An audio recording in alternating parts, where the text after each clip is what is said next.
Сегодня я хотел бы вам представить наш проект, показать этапы реализации, которые интересовали вас, сроки, как мы будем реализовывать, и ответить на интересующие вас вопросы.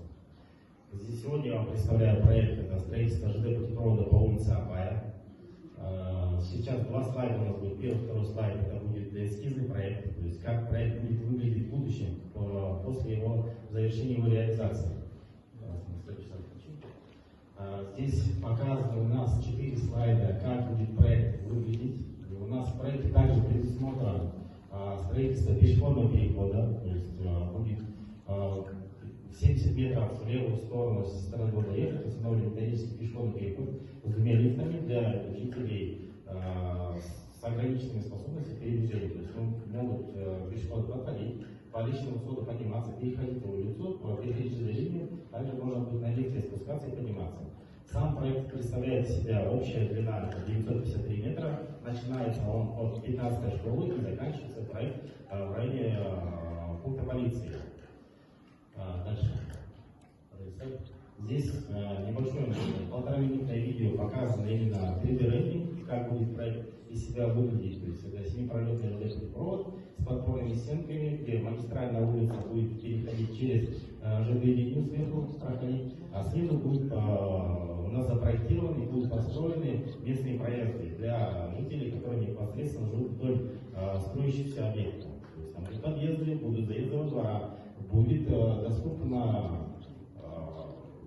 проезд для личных автомобилей, также для машин скорой помощи и разных автомобилей.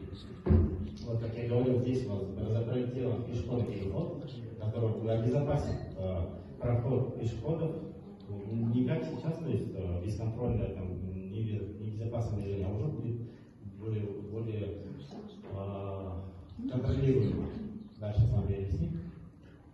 Следующий слайд я хотел вам представить сам проект, то есть границы проекта. Это вот 15-я школа здесь находится и заканчивается пункт полиции. Здесь у нас показано, как вот начинается сам ЖД-путепровод. Это первая опора, это после улицы Майкиди, и последняя опора заканчивается до опора номер 7, это в районе магазина Косинка. Здесь у нас показаны, увеличить, пожалуйста, поперечный профиль. Здесь у нас показаны поперечные профили будущей улицы. Здесь у нас запроектирован и будет построен пешеходный тротуар. Это участок именно от 15-й школы получается, даже до линии участок. Будет здесь пешеходный транзитный тротуар, газонная часть, будет 4-метровый проезд, то есть для личного автотранспорта. Далее будет у нас на подпорных стенках уже магистральная улица, то есть она будет переходить, то есть подниматься наверх плавно, пересекать линию, так дальше будет спускаться. По правой стороне аналогично будет проезд и газонная и тротуарная часть. Все будет освещаться, то есть и стаканная часть будет освещаться на подпорных стенках и будет освещаться тротуарная часть. Теперь далее здесь показываем уже поперечный профиль именно от улицы от Косинки и до пункта полиции. Здесь вот у вас интересующий вас вопрос.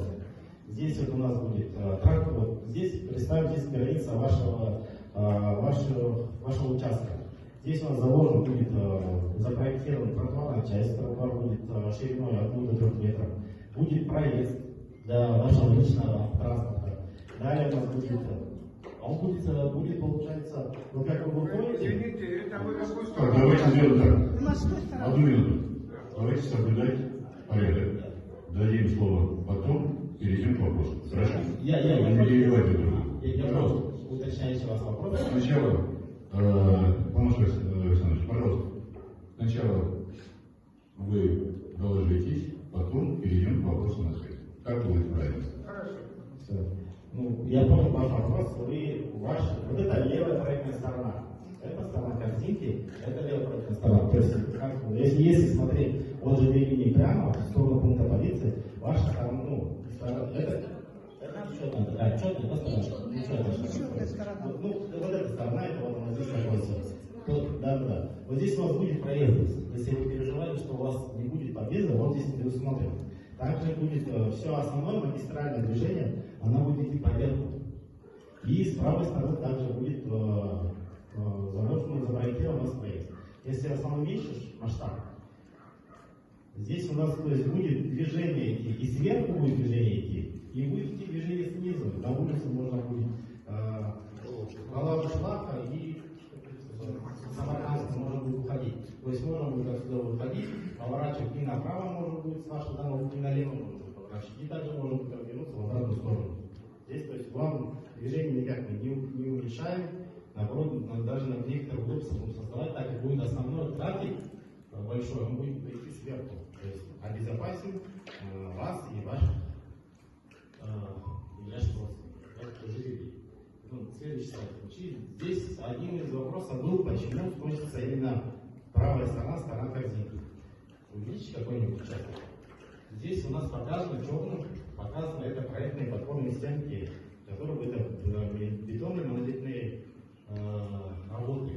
Для того, чтобы произвести эти работы, необходимо произвести вынос и перенос магистральных линий газоснабжения водопроводов, которые попадают под пятно застройки.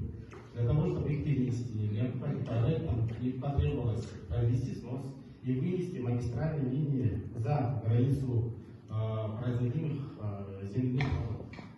Поэтому и правая часть она попала под снос. Так как с левой стороны нет магистрали, здесь только воздушная линия газоснабжения и газопровод среднего давления, здесь не потребовалось каких-то больших переносов, так как у магистральных линий, здесь у них есть каждая охранная зона своя, которую мы должны соблюдать согласно нормативной документации.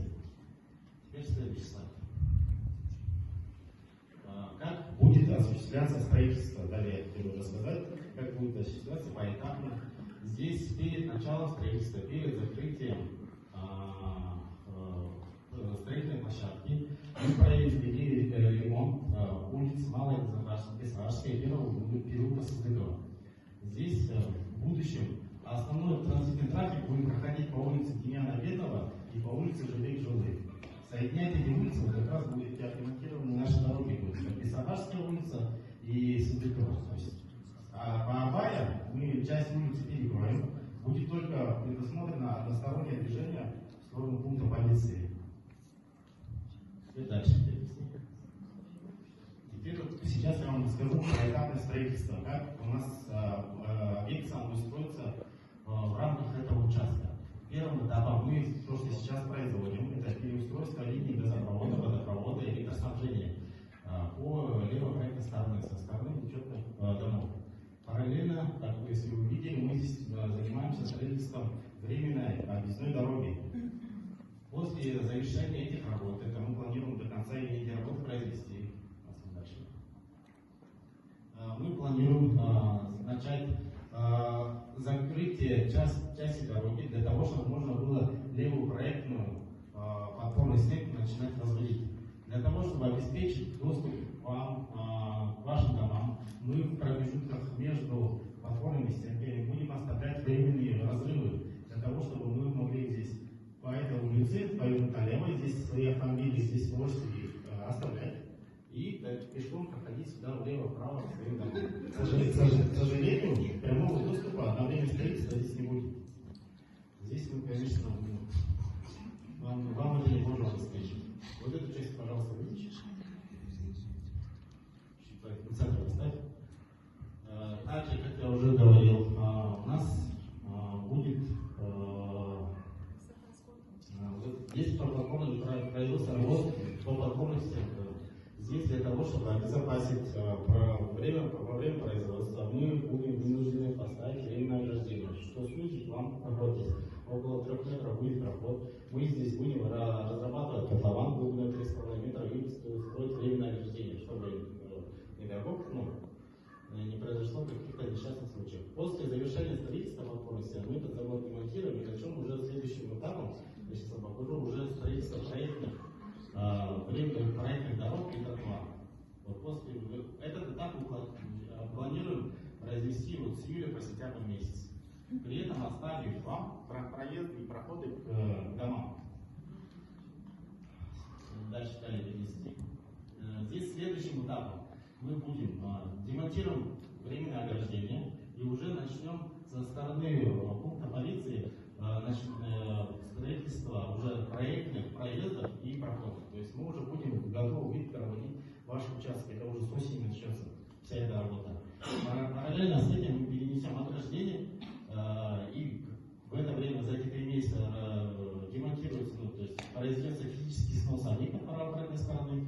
Мы произведем перенос магистральных сетей водоснабжения газопровода и переустроим ограждение и перенесем боевую дорогу. То есть уже к этому времени у вас будет проезд своим домам, то есть и пешеходом, и автомобилем можно будет вам пройти. И мы займемся уже строительством правообратной подпорных систем. Также огородить их, так как здесь уже после сноса здесь жителей не будет, здесь без проблем.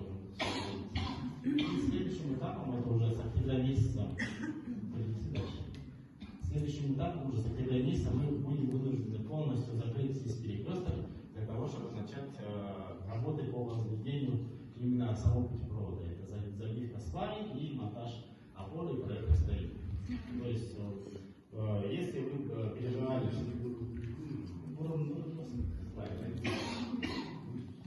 и все, то есть примерно к концу года, то есть мы вам уже полностью передадим участок, то есть у вас будут проезды, тротуары, мы уже дали заниматься уже спереди заливка подпорных стен, возведение путепровода и право проекта со стороны. В принципе, что касается, следующий вопрос у вас был, что касается высоты подпорных стен. Здесь мы нанесли на карту расположение подпорных стен и какая высота будет. Здесь, если каждый увидит свой дом на карте, здесь мы также представим нумерацию домов. То есть где какая будет высота. То есть высота подпорной стены от 10 метров будет и до метра. То есть спускаться и в районе полиции там высота подпорной стены 5 метров. А какое место у вас поставили? 10 метров. Да. Это самая высокая точка. Это самая высокая точка.